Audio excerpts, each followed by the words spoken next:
Okay, excellent. Good afternoon, and thank you for joining us. I'm Jill Carlson. I'm a program manager at YouthActionNet, which is a program of the International Youth Foundation. I'm joined today by Alex Budak. Hi, Alex. Thanks for joining us.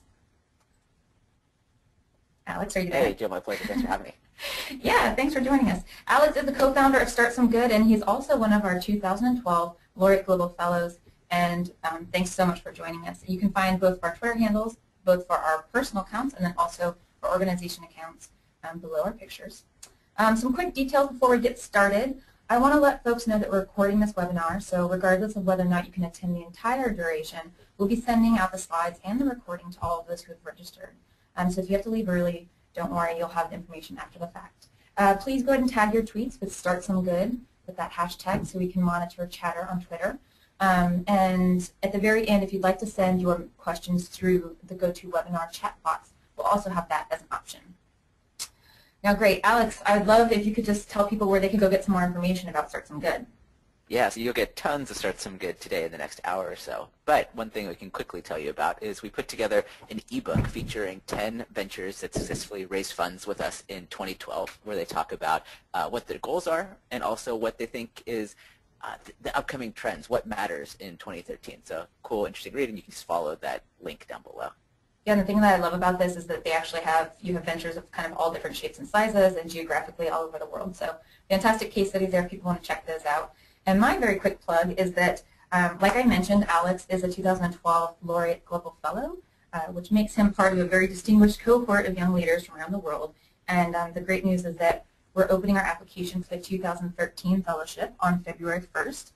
So it's just a little over a week away. So please learn more about the fellowship at that link, ar.gy/about, to see if you meet our qualifications and maybe you can join us next year. Okay, and without further ado, Alex, can you tell us a little bit about the StartSomeGood story? Yeah, absolutely. So first of all, let me just say thank you to YouthActionNet for having me, to Jill for coordinating all of this. Being a YouthActionNet fellow has been really one of the highlights of my social entrepreneurial journey. So it's absolutely a pleasure to be here to meet with the YouthActionNet community and their friends and to talk with all of you guys today.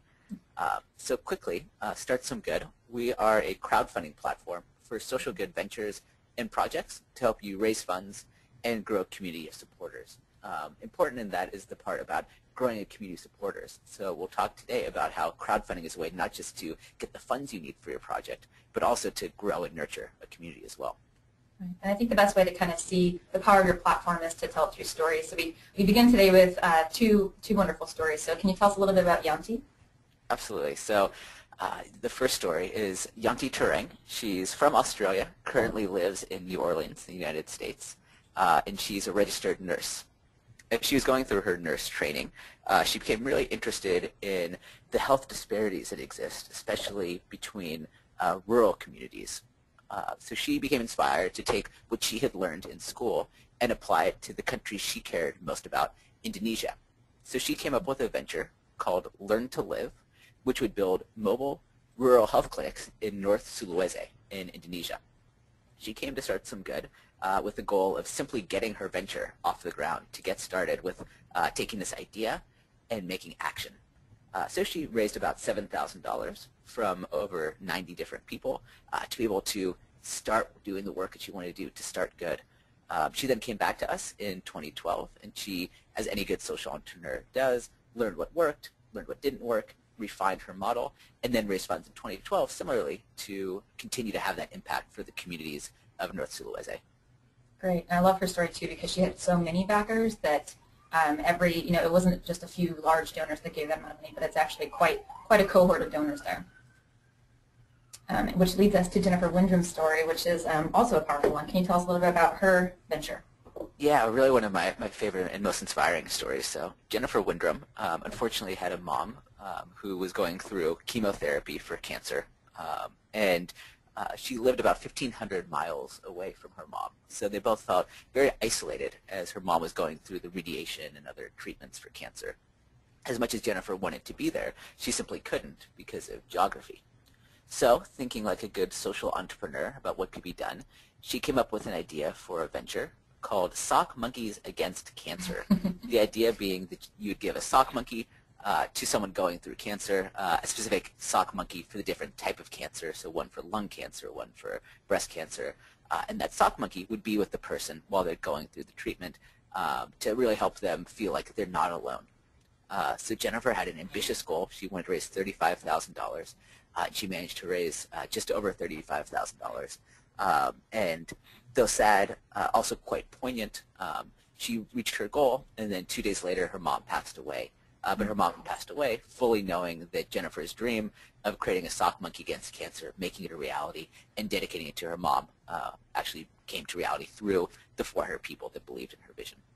Yeah, 400 people is quite a community to rally, and it's a really beautiful and touching story. And as we saw, Jennifer mobilized 400 backers, and Yanti mobilized nearly 100 backers. But StartSomeGood kind of holds that crowdfunding, with the emphasis on crowd, is a little bit of a misnomer. And we're going to go into that a little bit later about how it's those who are closest to you who give and not some anonymous crowd. But why do you have that idea, Alex? Yeah, so, I mean, let's start. Lots of people have heard the term crowdfunding. Maybe some of you have participated, donated to a crowdfunding campaign. But let's make sure we're all on the same page here with a definition. And so what we did is we actually crowdsourced the definition for crowdfunding from the great crowdsourced encyclopedia, Wikipedia, and it's a pretty good definition. So it's about people pooling their resources together to support others' efforts. So decent definition. There's just one big problem with it, and that's the name crowdfunding. Crowdfunding implies that there's this nebulous crowd out there just waiting to shower your idea with money. Just put it out there and the money will come. It'd be great if that were how it worked. You know, I'd be more popular if that were the case. But in reality, it's much more about targeting your peers, people that already know you, rallying that community as opposed to hoping that someone that totally doesn't know you donates. We'll talk about the different ways that you reach out to the different groups that might contribute to your campaign. But I think it's important as we begin to start changing the concept from crowdfunding to one of peer funding instead. Yeah, great. And that's really the belief that you kind of founded this entire platform off of. Am I right? Exactly, yep. Yeah. So what makes StartSomeGood different then? Yeah, so let's start about what we believe in. So the first thing is we believe that the world is absolutely full of innovative ideas. There's no idea shortage out there. And as you guys all prove, as the YouthActionNet fellows prove, there's changemakers literally in every corner of the world that are ready to make a difference. Crucially, we believe that a group's organizational status, whether you're a nonprofit, a for-profit, a US 501c3, a benefit corp, an L3C, all those different things, that's not really what's so interesting about your venture. So but really what matters is your vision, the ability to see what future that you want to create. And then finally, a community united behind this vision, perhaps your vision for social change, truly has the potential to change the world. And so with that as a background of understanding, you know, the model that we believe, then how do we fit in?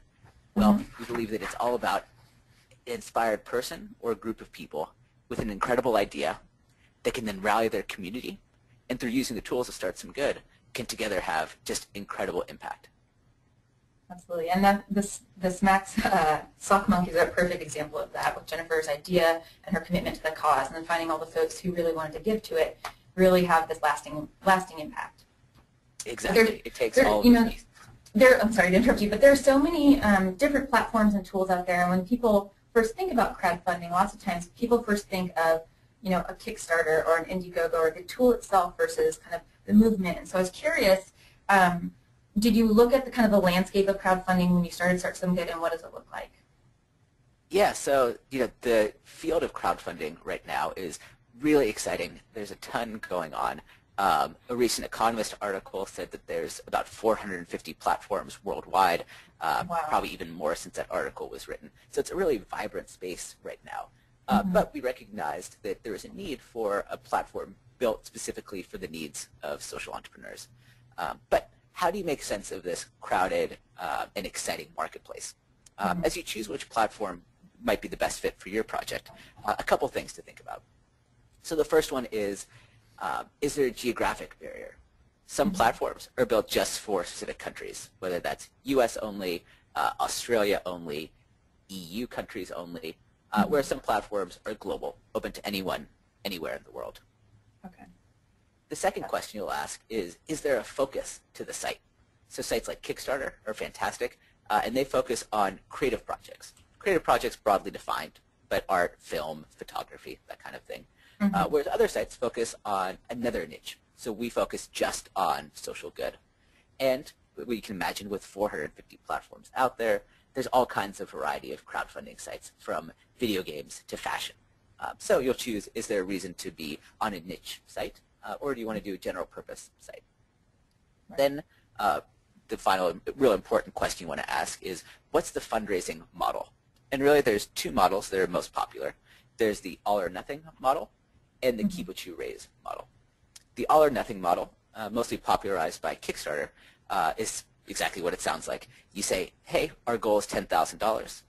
We need to reach that $10,000. Otherwise, our supporters are never charged. That means that if you get $9,000 in pledges, but your goal is $10,000, you don't receive those funds. Okay. There's a little bit of proof point in there, right? Like if it's a good enough idea, and if it's a sticky idea, then there's going to be enough people to back it. Even if you have $9,999, it has to reach kind of that tipping point. Exactly. And so we can talk about why that's beneficial, because in our model we combine both an all or nothing and a keep what you raise. But whereas it might be tempting for an entrepreneur to go, well, hey, I'd rather have the funds, even a couple thousand is better than nothing. In some cases, that's true. But the reason that we believe it's powerful to have an all or nothing model, at least is one of the aspects, a couple of reasons. From the supporter's end, that means that if they end up giving money, they know that, one, there's been a critical mass of support behind an idea, right? It's not just one or two people giving. In the case of Yanti, it's 91 others. In the case of Jennifer Windrum, it's 399 others. Secondly, they know that if they give funds, that new tangible social good will come as a result. That if someone says, hey, I need $10,000 to implement this project, and they'll know if they give money, that $10,000 will be reached. Equally important from the entrepreneur's end, as entrepreneurs ourselves, we want to help you avoid the awkward situation where you say, all right, I want to start this tutoring program at a school. It costs $4,000 US, and you only end up raising $1,000. Well, the people that give you $1,000 will still expect you to have tremendous social impact with that $1,000, but it might simply not be possible to get the space you need at the school, get the supplies, get the teachers, to actually take action on your idea. So I think it's important to have that all or nothing component. That said, there are platforms that allow you to keep what you raise, notably Indiegogo. And in some cases, it makes sense where, it's better to have 500 than to have nothing. But think about that when you choose which platform might be best. Great, and that's how you guys came around to your hybrid model, which is the tipping point, and we're going to go ahead and talk about that a little bit later. So it's important for people to know, there are all of these platforms out there, and they're all for different purposes and all different kind of projects. But the difference here is that you guys do support international projects, you have the tipping point model, and it's focused entirely on social impact projects. And I especially like this last part because both you and Tom, your co-founder, are social entrepreneurs yourselves, and you've been in this field for a while, so you've seen kind of what's already out there. Exactly. So Tom and I met while we were working at Ashoka, a social change organization. We were really inspired by the everyone a changemaker world that Ashoka works towards. And in everything we did, we thought, well, hey, how can we take this crowdfunding model, which we thought was awesome, but specifically apply it to what social entrepreneurs really need? Yeah, which is money. Great. And so if I have a project and I'm trying to decide between Kickstarter and StartSomeGood, then how can I kind of tell the difference, I guess? Yes. So really, it's all about how you frame it. What's the story that you want to tell? We'll talk a lot about the different stories that you'll talk about. But in general, Kickstarter serves the entire creative project world. We similarly serve the social change world. To be sure, there's that sort of intersection in between that's both creative and social change focused. You can imagine a social change documentary, for instance. In that case, you'll think about, what story do I want to tell? What's my chief story? If your chief story is around creativity, then Kickstarter is probably the right fit. However, if the main story you want to tell is around social impact, social change, then we think StartSomeGood is the right platform. Ultimately, we want to be as disruptive for social change fundraising as Kickstarter has been for creative fundraising. Yeah, I like that. And it's also important to note those two different, the funding models, also the tipping point with you guys, and then with Kickstarter, it's the all or nothing, essentially. So that's also important to know. But all this comes back to the fact that what people really want is money. So what are the reasons that people part with their money when they're thinking about giving to a cause, essentially? Yeah, Jill, so let's talk money. Really, there's 4 reasons that people will part with their money. So let's talk through the 4 reasons. So the first one, an expectation of future financial return. Think of that as I put in X dollars, and then at some point down the road, I expect to get X dollars plus Y dollars, whatever that investment, that return is. Right. The second way, a good or service we want. Basically, a fancy way of saying shopping, right? Really rational, going, hey, that thing looks cool. I want to buy it. I want to use it. And you go out and you shop for it. You buy it. Okay. Thirdly, it's buying into a future that we hope to see, a vision for how the world could be. And really, that's philanthropy. Okay. And lastly? And then fourthly, a friend or a community we want to support. So donating to someone because of relationships, supporting someone. You might not care about the specific work that they're doing, but because they're a close friend and you want to support them in their endeavors and what they're passionate about, you part with their money because of that relationship. Excellent. Now, it seems to me that all of these have some relevance except for the first one. Exactly. So right now, crowdfunding is a great fit for the bottom 3, for shopping, philanthropy, and relationships. It's worth noting that eventually crowdfunding will probably be legal around investing. In the U.S., for instance, there was a Jobs Act, which was signed last year, but is still being, all the regulations are being figured out, so it'll probably be another year or so. Potentially down the line, you'll be able to offer equity, so a portion of your company in exchange for support on a crowdfunding platform if you're a for-profit. But that's still, at least in the U.S., a little bit down the line. Yeah, and folks in the crowdfunding space are definitely watching legislation and all of that, but we're not quite there yet. And I love this pulled quote that we found because I like the second part, especially because when people are emotionally invested, they want to contribute, and that's where StartSomeGood and crowdfunding comes in when you're thinking about social causes, and that's kind of how you all built your theory of change. Exactly. So really, our theory of change is one that's people-centric, one where people are absolutely crucial to winning the campaign. So as you think about your story, you tell it in terms of, we do this, then this happens, and then all together, it helps create the change that we want, the larger thing we're all striving towards.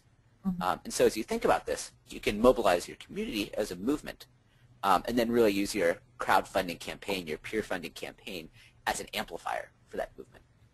Excellent. And I think the best way to amplify your story is to tell stories. And you guys have identified 5 different stories that folks on your platform continue to tell, and 5 kind of stories that are very powerful. And this is my favorite part of the presentation now. So we've got issue, geography, team, approach and innovation, and community and culture. So let's go ahead and just jump in with this first example here, which is Launchpad. Yeah, so I'll preface the stories by saying that these are the types of stories we found have been most successful among ventures on our site. But they're certainly not mutually exclusive. So it might be that you tell a couple of these stories. It might be that you tell one story to one audience and a different story to another audience. But recognizing these 5 types of stories and the different times and audiences to whom you would tell the story can be really powerful as you try to reach out and use stories to rally your community. So I'll give an example of how a different StartSomeGood venture has used each type of story. The first one is a group called Launchpad, and they're working in Burkina Faso and doing work specifically on women's and maternal health, and especially around the idea of women being central to economic development. And so this is normally one of the stories that comes most natural to social entrepreneurs. And so in their storytelling, they really talked about the key issue that they were working on, the role of women in economic development and the importance of women's health. Great. And we're about to jump into geography, which is the next one, whereas geography in this might be Burkina Faso, folks who are very interested in that. But this, we're actually going to go back to Yanti's story from the beginning and talk about Learn to Live.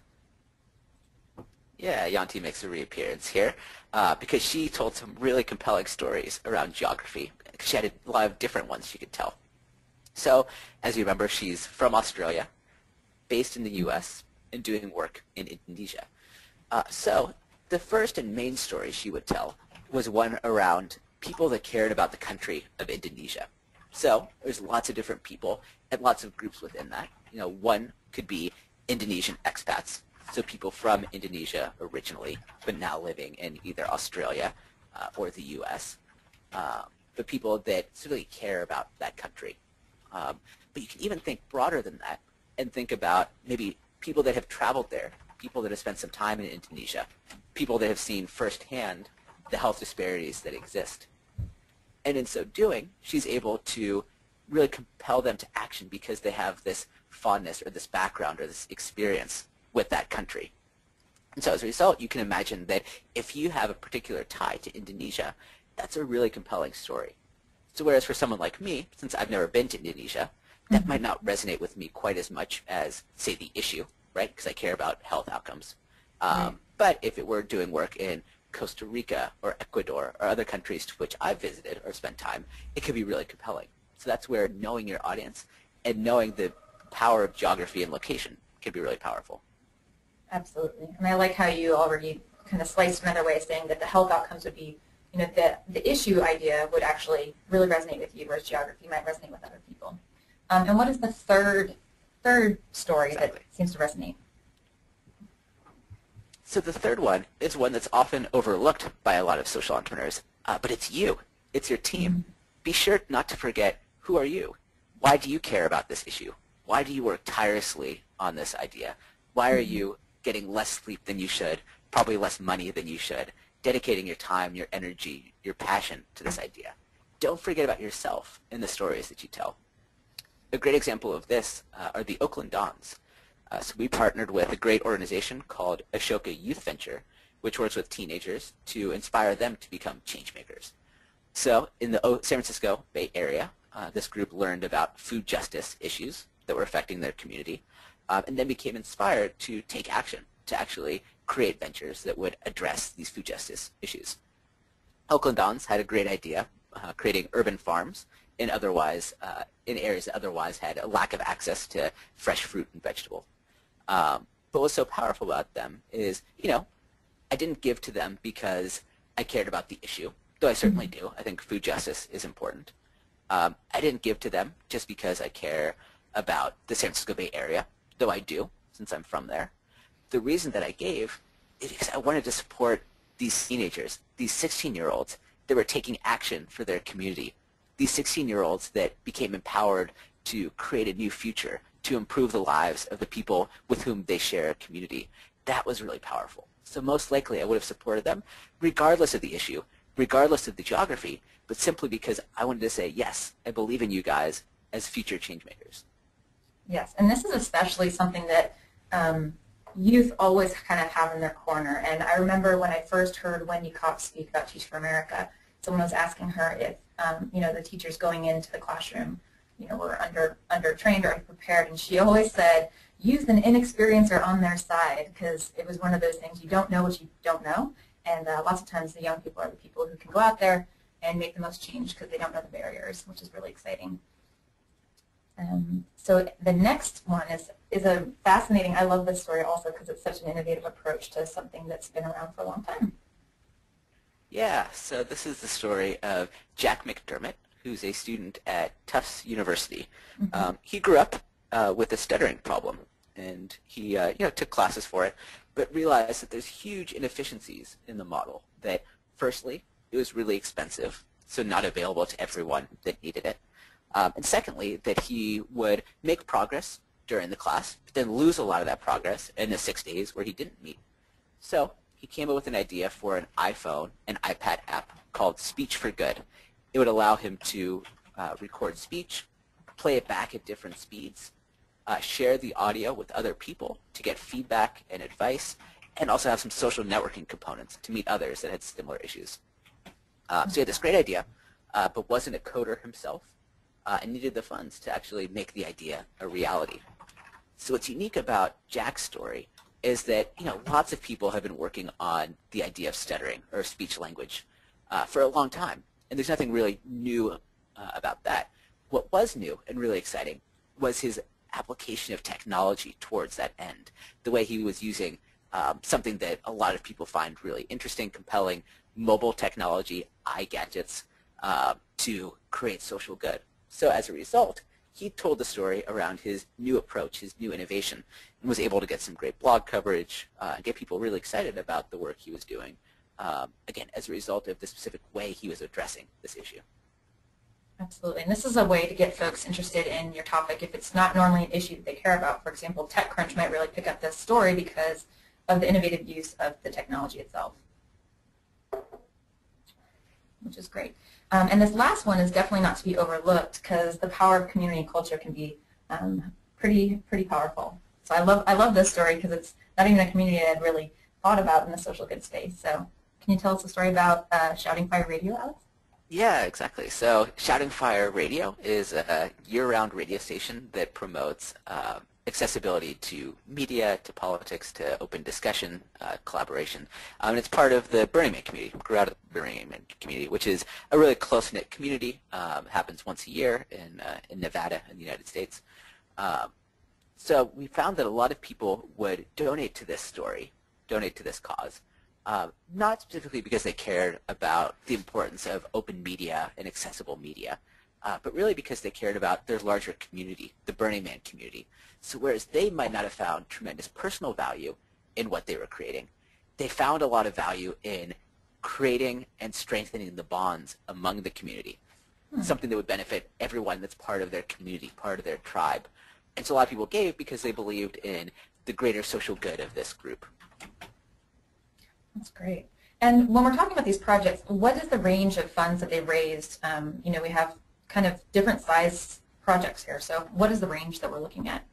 Yeah, so there's a huge range, which shows that crowdfunding or peer funding really is scalable. So, the smallest campaign we've ever had was $250 US.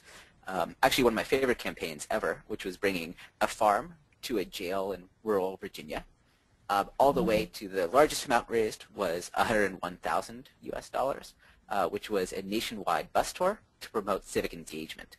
But of the stories we saw today, Jack raised about $3,000, Yanti about $7,000, Shouting Fire about $10,000, and then the Oakland Dons in the Bay Area, the 16-year-olds, they raised just about $1,200, but that was all they needed to create their farm.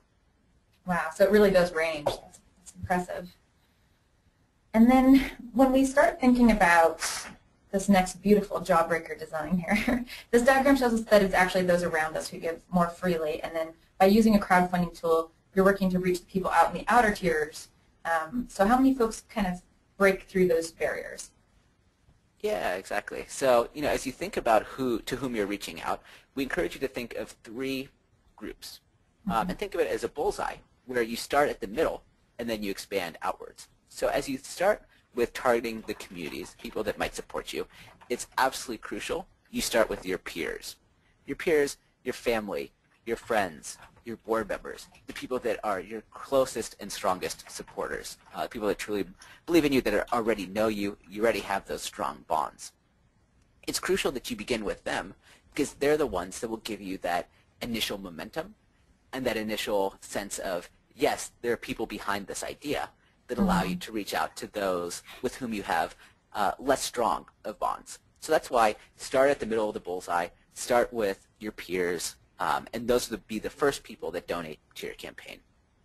Okay. If you get traction, if you get support from your peers, then you can move to the second circle, your tribes. Who are your tribes? Well, a great example was the Burning Man community, but it's also people with whom you share a common affinity group. You can imagine fellow YouthActionNet alumni. So even if I don't know the people that weren't in my class of YouthActionNet, I might still feel that bond, that connection. Also increasingly, people that are 1 or 2 degrees separated from you. Right? So you can imagine that my friend Jill is running a campaign on StartSomeGood. I post on Facebook going, hey, check out my friend Jill's awesome campaign. You should support them. And then my friend Kat comes in, and she donates to the campaign. Well, Jill might not know Kat, But because I'm that 1 degree of separation, it's expanding the tribe. They're connected to me, and therefore you can expand outwards in building that tribe. So that's a powerful way. That tribe is kind of, it's really about thinking about those people over on the side, even when you're on Facebook and it says, do you know these friends of friends? And that's kind of that middle tier that you're really looking for. Exactly, yep. Yeah. So those are the tribes. And then if you do get support from the tribes, right, so people that are loosely connected to you, then it is possible to move out to the crowd, people that totally don't know you. We see that does happen on StartSomeGood campaigns and across platforms. But in general, it happens less often than the term crowdfunding would imply, or less often than some of the sort of sensationalist media coverage might suggest. In general, when the crowd gets in, the people that don't know you, when we think back to the 4 reasons people part with their money, most often people in the crowd that are giving are actually doing shopping, a truly rational behavior where they're going, hey, this is a really cool object, I want to buy it, and so they buy it, as opposed to relationships or philanthropy. You know, it does happen, but that's why it's important that as you think about your outreach strategy, you really focus on your peers and your tribes.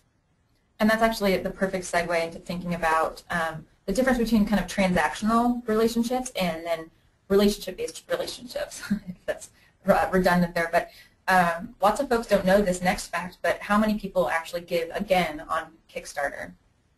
Yeah, so really fascinating. Kickstarter is great with sharing some of their data. And they showed that 72% of people only donate to a single project on their site. That means that 72% of people are simply going to Kickstarter to donate because their friend said, hey, please support my film. Hey, please support my photography book. You know, to be sure, 28% hang out and have donated to more than one, and likely those 20%, some donate to lots. But the fact that 72% only donate to a single project is good proof for the fact that it's about those peers. It's about rallying the people that you already know to support your vision. Yeah, I think this is really fascinating because it's almost it's really easy, I think, for folks to get a little bit confused in thinking that, you know, coming to a Kickstarter, coming to a StartSomeGood, that people shop the way that they would on Amazon, that they're browsing and looking, but that doesn't happen to be the case. People go for a direct project, for a direct link to help people who they usually know. And that's why you say it's not crowdfunding, it's actually peer funding. Exactly. So, yeah, it's not about a crowd, it's about your peers and peer funding. Excellent. But what about the folks who are a little hesitant to ask and is once enough? No, you have to ask and ask and ask. It can be tough sometimes to put yourself out there to actually make that ask, but it's crucial that you do in order to succeed. And one thing you can think about as you come up with your asks is think about how scary it feels to make that ask. In general, the scarier it feels to you to make that ask, the more likely it is to succeed. So if you think about the two ends of the extremes, on one end you have sending out a really passive tweet, right? Just going, hey, I'm running a campaign, check it out, right? Is that scary? No, not at all. Totally not scary. Is it likely to get someone to donate? Probably not. Whereas way on the other end, think about going up to someone, looking them in the eye, and going, hey, Joel, I'm running this campaign to help women in Ecuador. I really strongly believe in the work that I'm doing. Will you support me? Right? It's a lot scarier to do that ask, but it's also much more likely to result in them joining your cause. As you make asks, it's all along the spectrum. Nothing wrong with doing some tweeting and some Facebooking and some emailing, but make sure you think about making a wide variety of asks and always going for the asks that scare you too. Yeah, not only the scarier asks, but also thinking about where your folks actually are. So I think it's important, you know, lots of times we do this from the perspective of the organization or the project, thinking, oh, I've already sent a newsletter and I've already tweeted and posted on Facebook, but you really need to think about it from the user experience or the giver's experience. So for example, if I know that my friend Hannah is much more active on Facebook and not Twitter, but my friend Eric is the exact opposite, to make sure that I'm reaching everyone within my inner circle there through the channels that they're actually active already on. Absolutely. I like this next one because it's a very simple but very very powerful lesson, which is to start fast. And what do you mean by this? Yeah, so it's crucial that you get momentum from the time that you start. On StartSomeGood, we found that if you don't receive 3 pledges in the first 7 days, we've never had a campaign that reached its targeting goal. So that means it's crucial to start strong. That means as you prepare, and we'll talk about your marketing and outreach plan, Make sure that you're ready to go from the time that your campaign goes live. We had a campaign that did a 15-day countdown on Twitter going, hey, 15 days left, 14 days left until their campaign launched. It might have been a little bit annoying, but the amazing thing is they reached their tipping point goal within the first day. People were ready to give from that start. So crucial to get that strong momentum. You'll see that, as you go across time, it's normal for there to be a bit of a lull in the intensity. Note that it doesn't drop down to zero. You're still pushing. But the majority of the effort and the outreach will probably happen in the first 20% or so of a campaign and the last 20% or so. Yeah, which brings us to the next part, which is absolutely to finish strong. Yeah, finish strong. So especially if you're doing a campaign that has that all or nothing component to it, use what we call game mechanics. Very simple game mechanics, but the idea of a specific goal and a deadline to your advantage. It's simple but powerful human psychology that people want to be part of a successful movement, especially when people have already donated.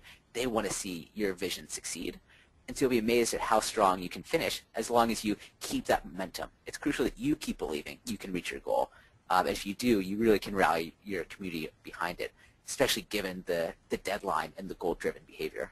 Yeah, never underestimate the power of the deadline. So what is you guys have had around 100 or more successful campaigns on your site. So what is the ideal length of a campaign? What's too long? What's too short? What's that sweet spot right in the middle?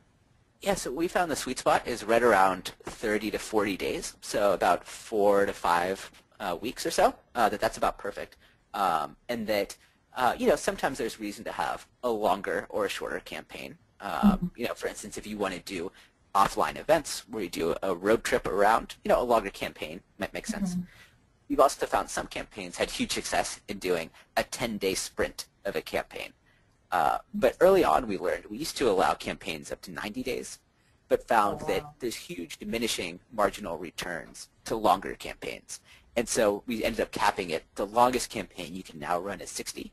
But we always recommend, unless there's compelling reason to run a longer campaign, really 30 to 40 days is the amount you want to run. Interesting. So we talked earlier about the all or nothing fundraising model, or the keep what you raise fundraising model, and you guys really settled upon this unique hybrid model called the tipping point model. And can you explain to us kind of what that means? Yeah, exactly. So, we recognized that inherently a social venture is different from a creative project, say a film. And so as a result, we think it's really important, as I talked about earlier, to have that all or nothing point. We call it the tipping point, which is the amount of money you need to start doing good in the world. And that's the point at which you, as an entrepreneur, feel comfortable saying, yes, if I get this amount of money, I would be able to create social impact, to create this social good. And so we work with you to come up with what that tipping point is. But again, recognizing that with a social venture, the more you raise, the more good you can do. We also allow you to come up with a total goal, a dream goal, the sort of amount you would love to be able to raise. And so the tipping point can really be anywhere between 25% and the entire total goal. So someone might say, well, okay, I want to raise $1,000, but if I can raise $250, then I'd be able to take action to make X happen. Okay. Or you might say that, really, I need $500. $500 is the point where I feel comfortable dedicating my time and energy to this project. Okay. Or you might honestly look at it and say, really, they're one and the same. Without $1,000, I wouldn't be able to have the impact that I promised. So in that case, my tipping point and the total goal are really one and the same. Interesting. Okay, so just to repeat and be very clear here, the tipping point is a point at which you can take action towards your social good. Exactly. Yep. Okay. Excellent. And just, what are some things that you need to think about before you start your campaign, essentially? Yeah, so a few important things. So the first is, which project are you raising funds for? Really across crowdfunding sites, and especially on StartSomeGood, the more specific the project can be, the better. The more you can tell your potential supporters, hey, we need this in order to accomplish this. That really helps people understand your ask and be part of it. Great. Secondly, how much do you want to raise, and where will you put your tipping point? So you want to think realistically, ambitiously, but realistically about what do you think you'd be able to raise from your peers and your tribes, and potentially the crowd, but mostly your peers and your tribes. And assuming you get it, what would you be able to do with it? Make sure that it's a balance between something that's realistic, where you think you can actually get it and have impact, but also thinking aspirationally for what you might be able to raise. Great. Thirdly, how long will your campaign last? So we touched on this, that Yeah. probably 30 to 40 days is about right, but there might be extenuating circumstances where you decide shorter or longer is better. Mm-hmm. And then two really crucial points, which we'll talk about in more detail. Firstly, what's your outreach plan? How we actually tell people about your campaign. And then what rewards will you offer in exchange for people's support? Yeah, absolutely. And the outreach plan is really critical. As you were saying, the people who had the 15-day countdown and then raised all their funds in the beginning. So when people are starting to think about making a marketing plan, these are definitely the things that they need to think about. Specifically, the early momentum is critical. Like we've said before when we were talking, you never see an empty tip jar. Exactly. So if you go to a coffee shop, you never see a tip jar with no money in it. The people behind the counter always stuff it with a bit. Use your peers to be the one that stuff it. Use your mom, your aunt, your best friend to be the ones that stuff your tip jar, so to speak. So that way, before you send an email out to 500 friends, people will already see, well, there's $500 already and a few supporters. All right, I can get behind this. No one ever wants to be the first person to donate. So make sure that you have a friend, a parent, a board member that's already ready to give that first dollar. Right.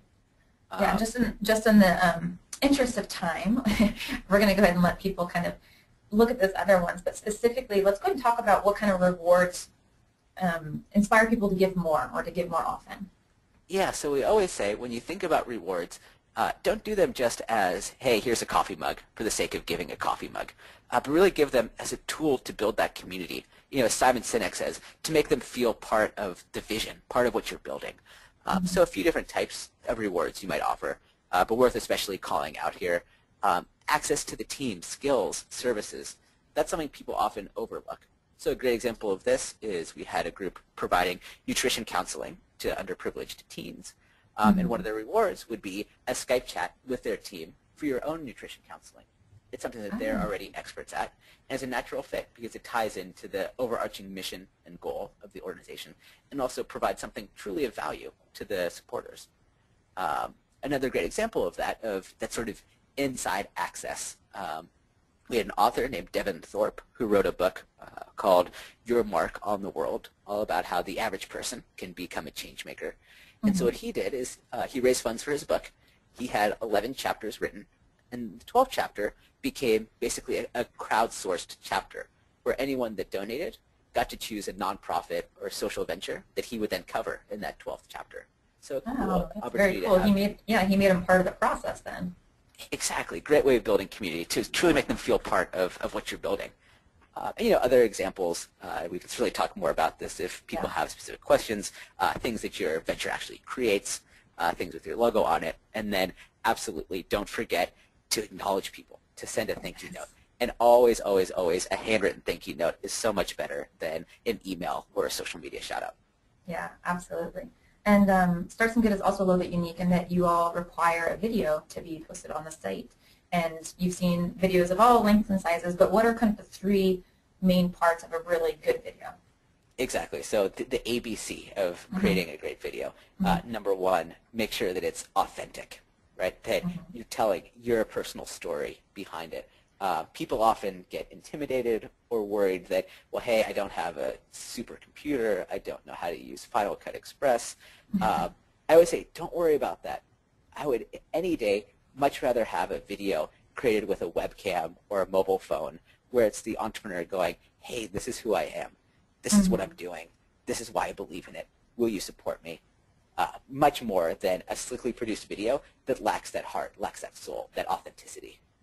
Yeah, absolutely. And that's actually, we require videos for our fellowship application. That's probably the number one thing we look for is it authentic? Is the person speaking from their heart, and are they being true to themselves?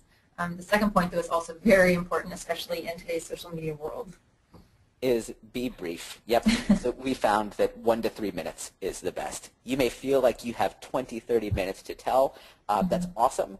But make sure that for your campaign specifically, that you focus it down to the 1 to 3 minutes, that 100 seconds of most compelling video. You can always provide extra context otherwise, but we found that quite honestly people start losing interest after about 3 minutes. So make sure that you get to your main ask, your main story, within a couple minutes.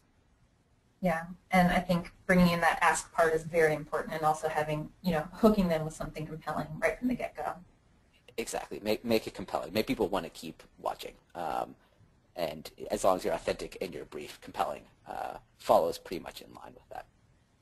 Excellent. Oh my goodness. Well, this was a lot of content. So if I could, I guess, sum it up all in 3 pretty common sense but very important phrases, it is essentially plan ahead, start fast, and finish strong. Do those sound like they wrap it up okay?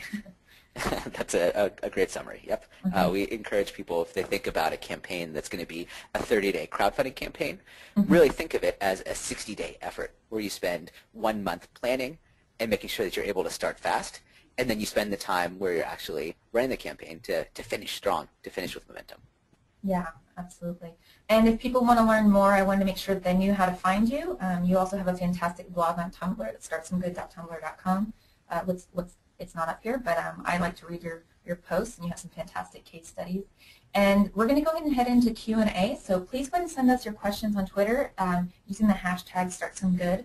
We're monitoring that, and we are also monitoring the chat window. So if you see over there on the right-hand side, you can type your question, and then please just send it to staff instead of the entire audience. And we're channeling those over here. So I already have the first question, Alex. And this is coming from the chat box. So it says, are there any reporting requirements after a cause raises the funds?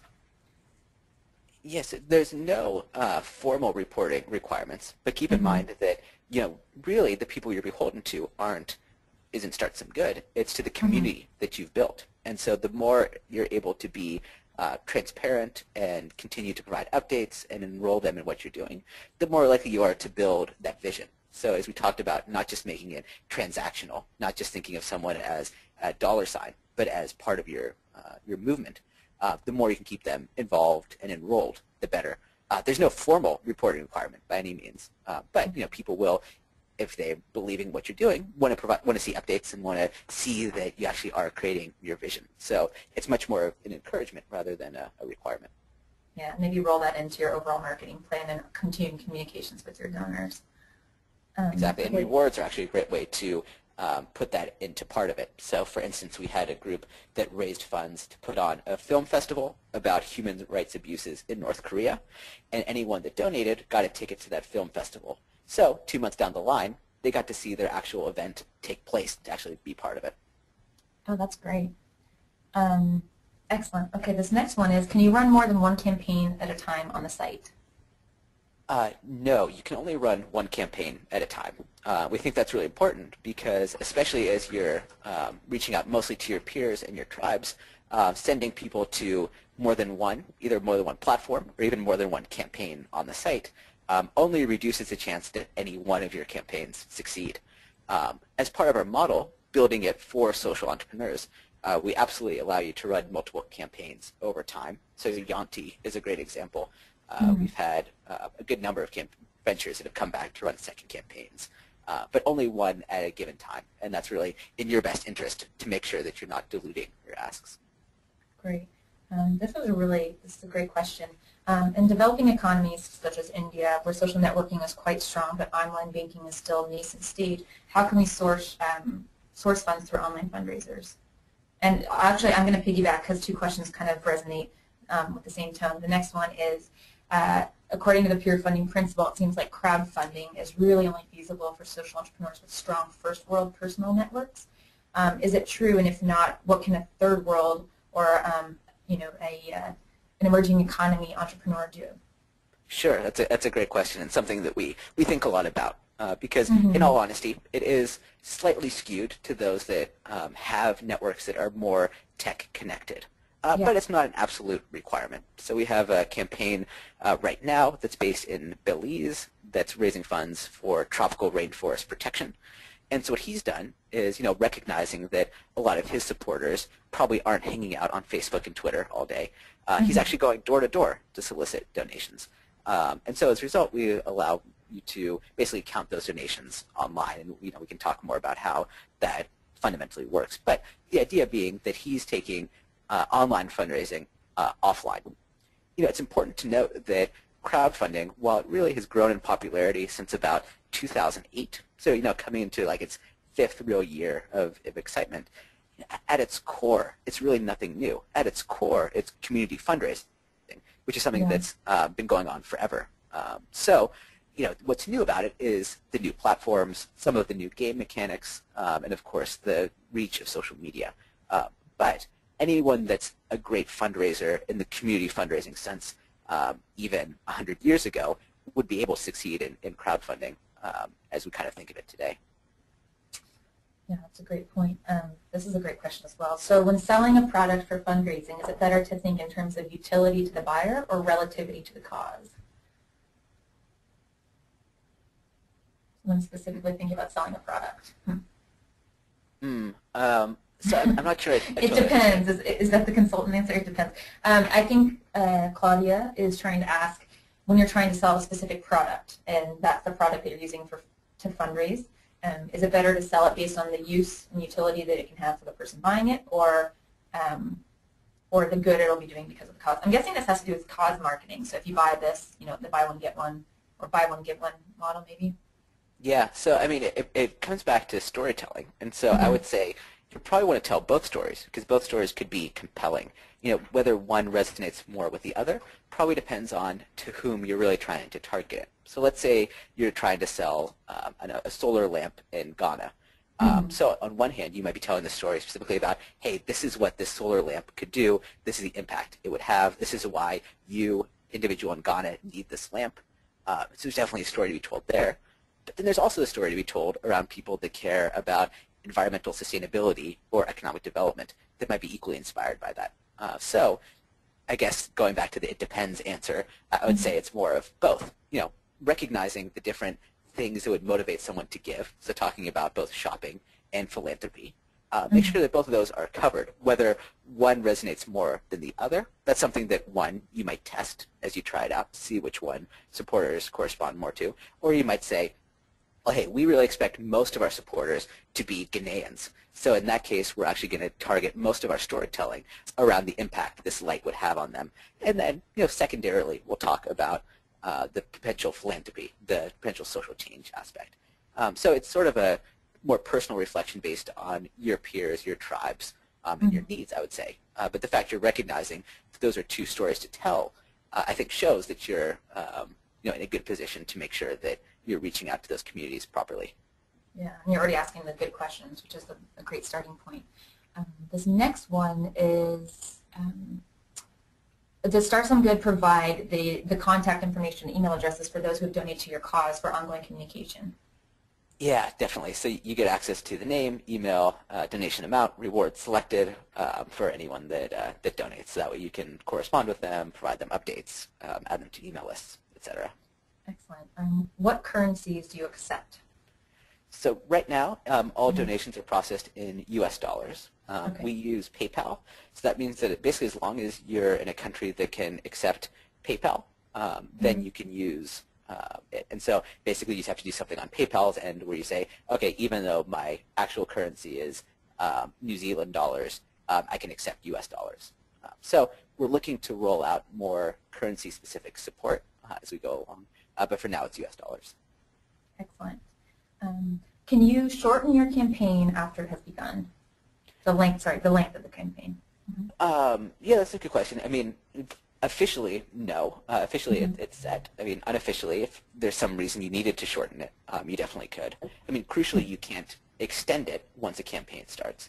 But I suppose if there is some reason that you wanted to shorten the campaign, so instead of 30 days, you say, hey, we reached our goal in 15 days, let's end it.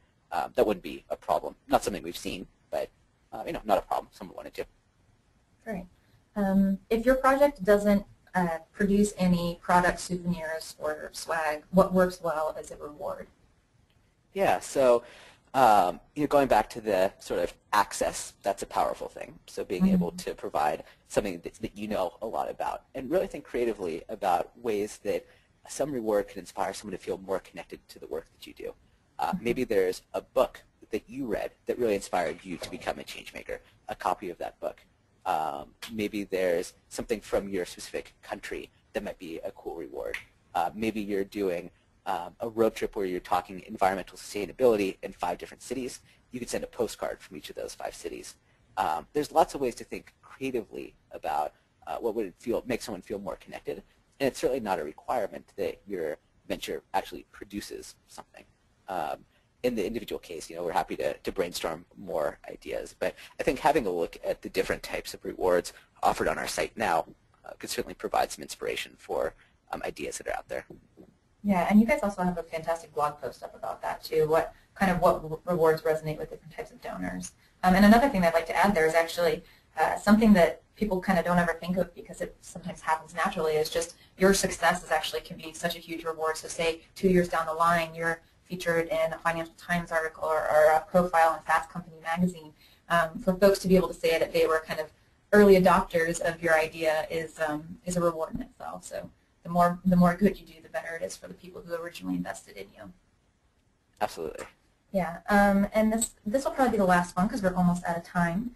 But have people synced online and offline events, and do you have a successful example? I know you had mentioned the road trip, but do you have an example of where people have done that?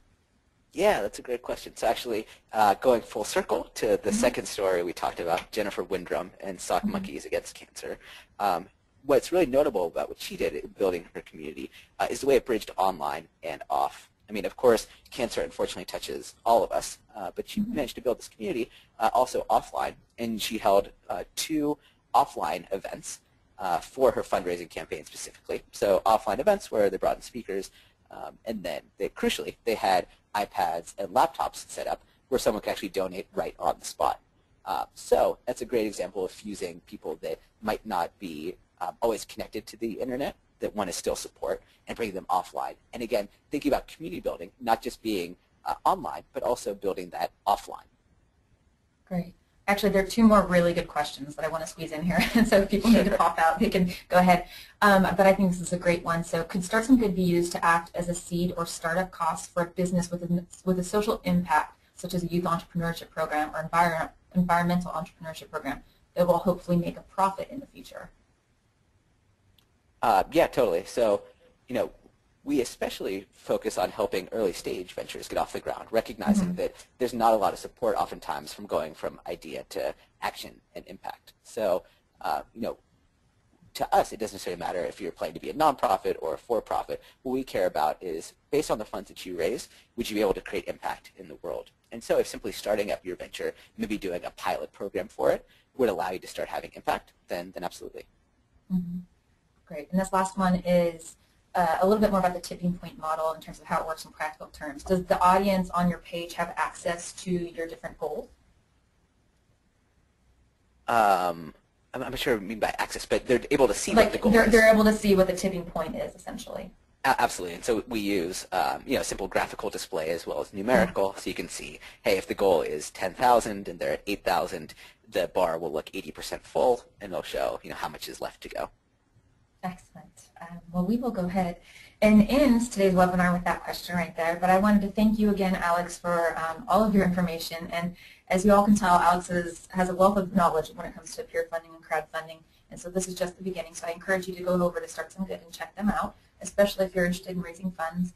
And also just a reminder, if you'd like to be a Laureate Global Fellow, our fellowship application does open on February 1st. So if you are between the ages of 18 and 29 and are the founder or the co-founder of the Social Good Project, please go check us out at ar.gy/about.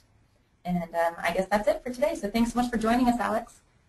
Thanks, Jill, and thanks, YouthActionNet, for having me. It's been an absolute pleasure.